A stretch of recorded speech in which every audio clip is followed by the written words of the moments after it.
So the big question is this: how are leaders like you that recognize people and technology are the backbone of the company they're building continue to make progress when they have no clear idea on how to develop individuals and utilize technology in a way that helps them remain profitable? That is the question, and this podcast will give you the answers. This is Tom and Michaela, and welcome to the Heart and Hustle Podcast. Hey everybody, welcome back to the Heart and Hustle Podcast. This is Tom, and of course this is Miss Michaela. Michaela, there she is in the flesh. Here I am. Here we are. Well, anyways, this is going to be like our third episode now of our Q&A, of our show, I guess, if you will, and people asking us these random questions, and this time around they got kind of personal on us. Uh-oh. I know, that's what I said too. Don't love that. I think people are kind of researching a little bit too much of who we are and kind of what we're up to and thoughts and ideas, and I think this time, I don't know, I took a peek at them. I didn't show you them No, at all I have yet. not seen them. So don't be scared. That makes me kind of nervous. You'll be a little bit nervous, I think. So I haven't had time to really digest and talk about it to myself, at least. So maybe we're going to just talk through this Therapy 101 with both of us again. This could be interesting. There you go. So anyways, here, as I pull them up on my fancy dancy iPhone, which iPhone 13 was launched this week. You're kind of excited about it, but I am, but I like the feel, you kind of get that nice grip yeah, of that certain size. the 13 is too big, right? The 13 is a little bit too big. I mean, it is I don't know, man. You have to be able to hold it with one hand and like scroll and do your thing. You do. And You could get one of those loopy things, or is that girly? let's just dive into the questions before I kind of go off on my tangents again. Okay. All right, here we go. Question number one. How do you change the culture to one of genuinely caring about the customer? How do you change the culture to one of genuinely caring about the customer? And I think this is kind of bouncing off. I've had a couple, Instagram posts or, Facebook posts over the couple years, and like my only strategy is I care. Mm-hmm.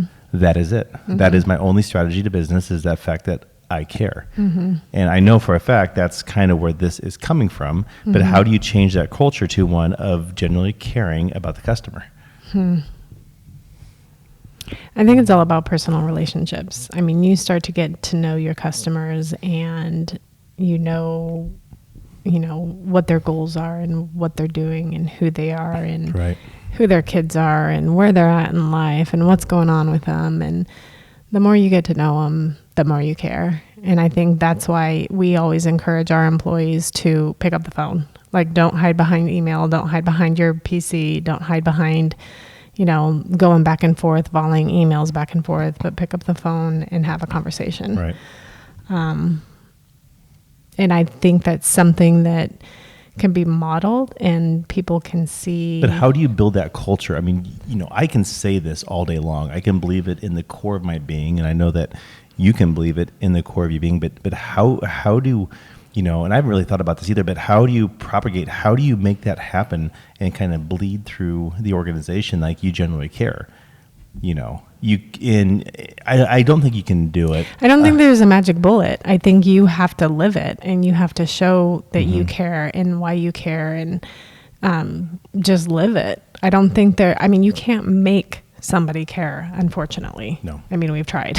I think it's like in multiple ways. I take it to the point of like, it's like being loved. I mean, everybody knows, for the most part, everybody understands and knows, their parents' love or their spouse's love. And it's that feeling that it's unconditional. And I think when you care about somebody and that person knows, or that company knows that you truly care, there becomes a level that's set. Like, it's no longer about money. It's no longer about profitability. It's no longer about, business. It's truly about just love and caring about that person. Now, that be said, there are times when you have hard discussions. There are times, through love and caring, you have financial discussions, like we do. There are times where you have, not arguments, but maybe disagreements about certain things.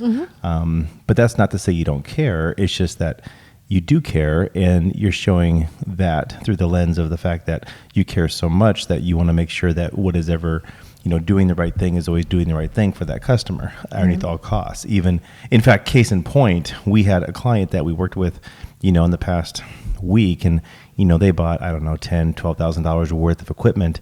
And but they have actually, what they actually chose, you know, in their minds, they were going cost conscious a little bit, kind of getting the a little bit more of a cheaper model, I guess, if you would, Right. of that device. And I sat back and thought, you know, there's just no way, because I know in 6 months, 8 months, 12 months, you know, 18 months, not that there's going to be issues, but they're going to be unhappy. So we ate it. We completely upgraded them to make sure that they're getting into the right device. We ate it. I mean, you know, it took money out of our pockets to make sure that's going to happen, but it's so much caring that we're willing to lose money to make sure that something is right. Now, we're not going to be stupid about it. We're not going to go out of business by any means, Right. but you have to always do what's right. And I forget the person that said it, but it was like to the point where, you know, you do it until it just actually hurts. Like, and then you do it more. And at that point, you know that you've gone way out beyond your means. And that's hard to do. It's like sales. It's like you just can't sell something. You have to give as much as what you can internally, to the point where you just care. I mean, they're like your kids.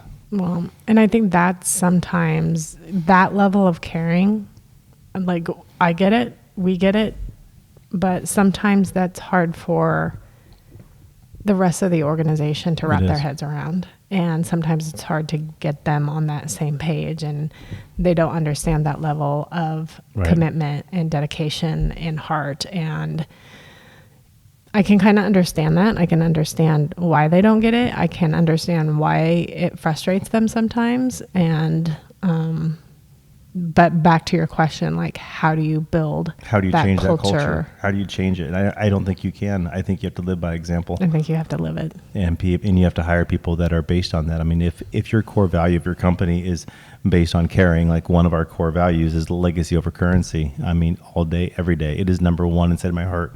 You know, I will forever want to be remembered as to the person that gave the most, truly from our hearts, over any dollar that we would have made. I mean, it's not about driving fancy cars or having fancy buildings. It's about caring. And for that, I think you then earn customers forever. So, Yeah. I don't know. That being said, I think we have a team who gets that. We definitely have a team that gets that. I mean, our team they understand that concept, and they understand that caring and that empathetic bent. And I think that they do a really great job working with our clients to help them see that as well. Yeah. We're not perfect. No company is, but Damn, we're going to try, though. we're going to try. Care Bears. Care Bears. Remember Care Bears? Oh, I remember Care I Bears. love Care Bears. My favorite was the Oh. Rainbow Care Bear. The Rainbow Care Bear? Yeah. Yep. I forget the names of them. I remember I Wuzzles. don't, yeah. I love Wuzzles. I'm actually Wuzzling I forgot employees. about Wuzzles until you brought that up. Yeah. I don't know how long ago, but I was like, oh my goodness. Oh, It takes you're me back really to my good in- childhood. You're really great at creating videos, and you like IT. Job. We're going to wuzzle you together a job here. Bunch of like misfits and zombies sometimes. That's funny. That's Yep. kind of funny. Anyways, question number 2 on the fancy dancy iPhone. Yeah. You ready for this one? Hit me. Hit me with your best shot. Should we get the Kleenex box out? I don't know. All right, here we go. What is the hardest thing for you both? What was the hardest thing for you both to deal with in the past 5 years? And how did you get through it? Well, that's an open, like, wide open question. It's a very wide open question. What was the hardest thing? I'll paraphrase here. What was the hardest thing that probably you and I You have go had to deal first. with? I'm No, not going first on this one. I'm not going I first. always let you go first. You no, know this. you go first. I'm not going first. You know, how is this business related? You know, is this That's what personal I'm related? saying. That's a wide open question, and that's not fair.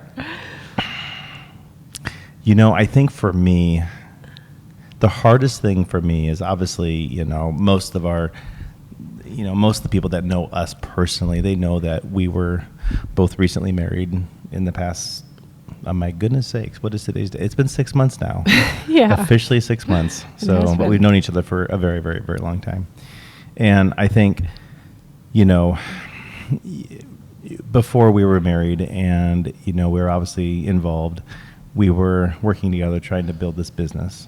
And I think a lot of our, employees, or maybe some past employees, struggled with that relationship. I think they struggled with like, well, they're not really married, they're dating, boyfriend, girlfriend thing, but obviously Michaela is very involved in the company. She's literally an expert in her field when it comes into, human resources and management.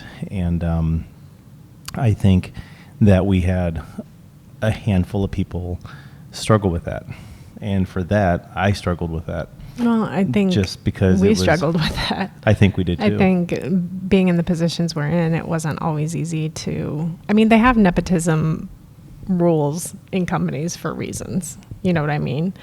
And it's just let's take a step back. Perception it's the of perception. certain things. It's the perception of certain things often. I mean, I'll be very open and I'll be very honest. And if you were sucking at your position and not doing well, and we're horrible to the people that we work with, you'd be gone tomorrow. We'd still be married, but you'd be fired. I mean, I wouldn't put up with it. Well, you're not afraid to point out when I do something not good. Well, at the end of the day, there's business and there's personal, and there's a hard line between those. And yes, there is a lot of gray. There's some gray between us, but there is that personal relationship, which in my mind will never be impacted. But there's also the business side, which things can get sometimes a little dicey. Yeah. And that is hard. Yeah. But I think from my personal level over the past few years, it's been, I think, difficult, not on me. I think it's been hard on you to some degree, but I also think it's been very difficult for employees to kind of deal with that mixture of like, is Michaela along for the ride? Is Tom just, taking orders from her, kind of what's going on? And is Michaela taking orders from Tom? Yeah. And, that's, and that's never been the case. I mean, it's never been in my heart ever it. I mean, you've been this rock on when it comes into leading the company and the organization into a certain direction. But on the flip hand side, I know my role and I know where I've sat and I know what I am doing, but yet I don't feel like I've ever been that person to put my thumb on your neck and saying this is the way it's going to go. It's always been, I feel, a two-way street, but we also hold each other at a pretty high level. Yeah, and I think that ebbs and flows depending on the scenario. Like, there are some times where I have to step back and you just have to deal with things, and there are some times where I have to step up and you kind of step back. And that ebbs and flows, and sometimes that role is a little bit like, I think that's sometimes confusing to employees, because I think they're like, okay, what's going on? Who's in charge here? And I hate even that concept of one of us or both of us being in charge, because that's not what our company is about. And yet there's certain decisions that have to be made. There's certain, conversations that have to be had. Right. And well, I think people think it's funny too that, like if you have a one-on-one conversation with someone, or I do, there's this perception maybe at times that like, we go home at night and you say, hey, I talked to Jane today, or I had this conversation with, employee X, and, that just doesn't happen. I mean, we do share some stories on things that are pertinent, and I've always said, if it impacts the company in which it's going to make the company falter or look bad, or something's going to happen that's really going to take us off course, yes, I hate to use the word demand, but I almost demand to know, just in case we have to make adjustments on a level at which you may or may not understand, which you typically always do. But to that, there are private conversations that happen with employees, and you have them and I have them. But, at the end of the day, I mean, we both hold each other highly accountable to each other, but yet we both have each other's back. And I think what's even more confusing than people thinking we talk about stuff all the time, I think they assume that if you know something, I know something. And I think that's harder for them to deal with, because I think they just almost see us, I don't know if this is true or not, but they almost see us as, I don't know, I think they think that if I know something, you know something. I'm repeating myself, but that's not always the case. Like sometimes I have, like, something will be happening and I'm like, I don't know anything about this, or, I have no idea what's going on with that situation or that client or whatever the case may be. And well, I think what's also hard, for at least past us, is that most of the employees all the employees, they report really kind of up to you, even though we are a very open team-based environment and there's a lot of communication back and forth amongst everybody, structurally, quote unquote, everybody pretty much reports to you. And then, obviously from a leadership level, you report to me, but we don't act like that. Yeah. But what's think difficult about that piece of it is there's all these technical things going on with the clients. There are things happening in your IT world. Stop. That There you go. Thank Sorry. you. You're welcome. I didn't want the glare off the nice lighting in this environment. Get that sparkle from your hair. Anyway, there are things going on in your IT world that I don't know what's happening. There's tons of things going on all the time. And I have not only my, role in the company, but I have my role with clients. I have my role with Jason's Heart. I have, a million things that I'm managing. You have your personal brand you're dealing with. You have Heart and Hustle. You're dealing with Jason's Heart. You're dealing with Soaring Group. I think we said this before, but she has 5 kids. I got 5 kids. Together we have 10 kids and a couple golden doodles. Life's busy. We're busy. Yeah. So I think that's the hardest part for me in having everybody report to me, so to speak, because more often than not, more about the day-to-day things that are happening than I do. And that's sometimes difficult to But to be a balance. great leader, you don't necessarily have to know the logistics of down in the dirt, I would say, of day to day. You have to have your eye on the clouds, and you have to have your eye on, the big picture, and you do. Mm-hmm. You have a very, very, very good handle on that. And I'm that big picture, head in the clouds type person. I'm not that detailed, and oftentimes we get stuck in the details because of there are just so many details to deal with every day. But circle back to the question. I think in the past several years, the hardest piece for me to deal with is really just our relationship inside of the company on how that's perceived to the individuals that are inside of working inside the company. If that makes any sense. Yeah. I don't know. Do you agree with that? Do you not agree with that? Do you have something else you want to throw in there? No, I would say that has been challenging. No. It has been challenging. There you go.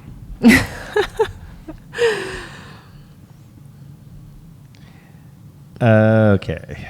Question number 3 for the night. I think this is going to be our last question because these are getting kind of deep.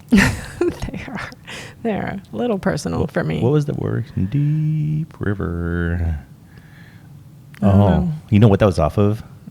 That was off Fletch. Fletch. Remember Fletch with Chevy Chase? No. You don't? He was getting a proctology exam or something like that, proctologist, and the doctor's like, whoop, and then he starts singing Deep River. No, or I can't. In River, Georgia. I don't know. It was something weird like that. No, Victoria, 1, 2, 3, go. This, I probably feel 100%, but Moon River. Whew. Thank you, Doc. You ever serve time? Go find it. Good luck finding that one. All right, question number 3. Final question for this evening. What's an area of your life that you haven't given your fullest efforts? I think we're going to make this a 2-part question. Like, not 2-part, but separate. Not as us, but I think us individually. What is an area of your life at which you have not given your 100% fullest effort? Wow. Be personal, be business. That's a tough one. It is a tough one. That's a real tough one. Mm-hmm. I mean, I don't want to sound ridiculous here, but like, I bust my ass. Like, everything I do, I try to do well. I work hard. That's not the question. I know that's not the question. What area of your life haven't you given your fullest effort? If you want me to go first, I'll go first. Go first. Okay. Go for it.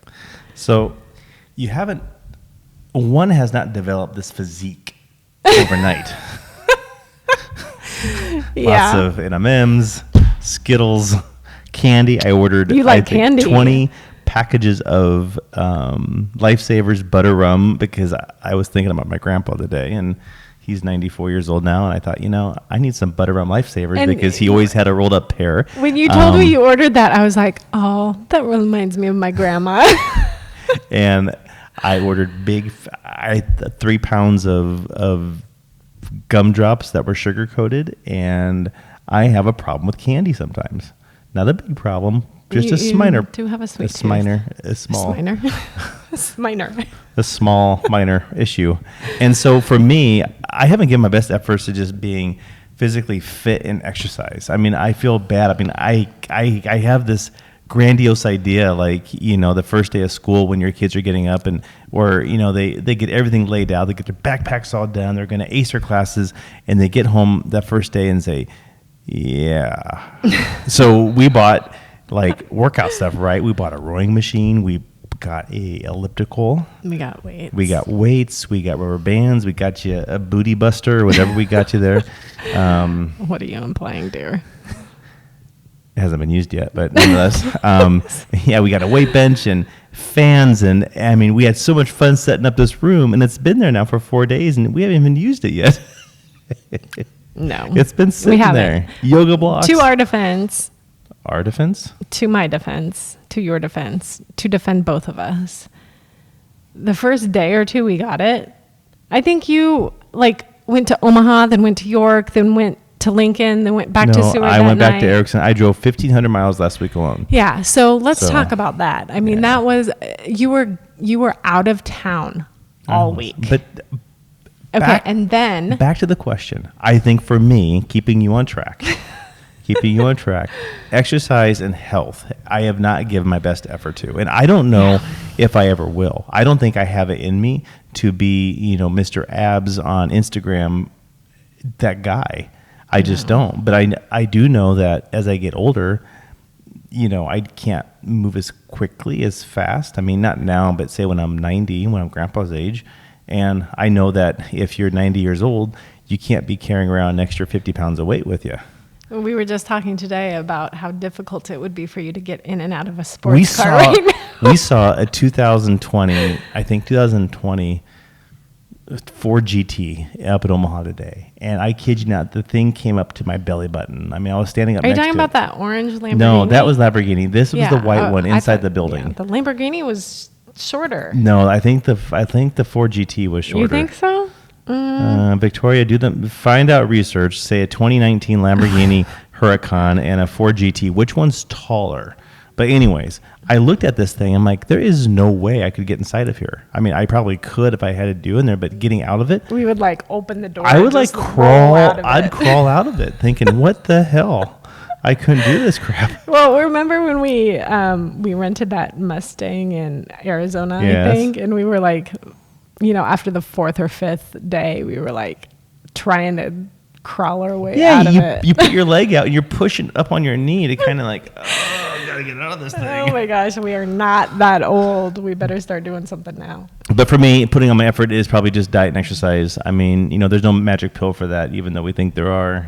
We think we wake up skinnier than we went to bed with, but doesn't happen. It doesn't happen. I've waited and waited and waited. But not to give you an easy out, but what is one area in your life which you haven't given your best effort to? And if you have to use my example, feel free.